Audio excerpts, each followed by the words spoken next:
আজ বার্সেলোনার mission impossible. প্রথম লেগে 4-0 গোলে হারা হ্যান্সি ফ্লিকের দল কোপা দেল রের সেমিফাইনালে দ্বিতীয় লেগে আজ রাত 2টায় বার্সেলোনা আতিথ্য দেবে অ্যাটলেটিকো মাদ্রিদকে।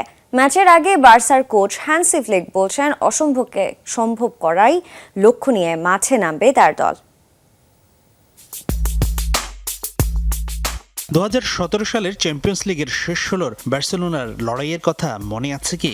প্রথম লেগে পিএসজির কাছে 4-0 গোলে হারের পর দ্বিতীয় লেগে 6-1 গোলের দুর্দান্ত জয় তুলে কোয়ার্টার ফাইনালে পৌঁছেছিল বার্সেলোনা।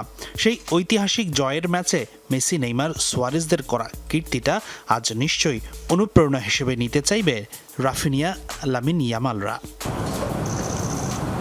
কোপা দেল রের দ্বিতীয় লেগে ক্যাম্প নুতে আজ রাতে সেমিফাইনালে অ্যাটলেটিকো মাদ্রিদকে আতিথ্য দেবে বার্সেলোনা।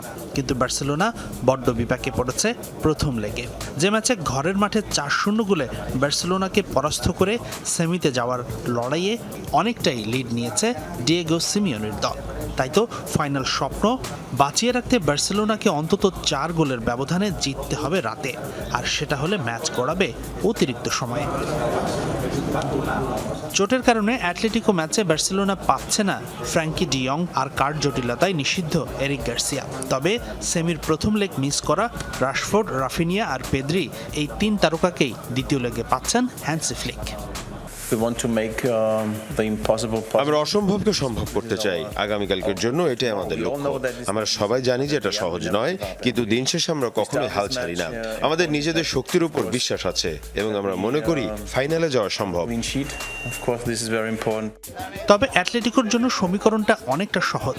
জয় পেলে দারুণ, তবে ড্রতেও কোনো সমস্যা নেই। শুধু তাই নয়, 3-0 গোলের কম ব্যবধানে হারলেও ফাইনাল নিশ্চিত সিমিওনের দলের।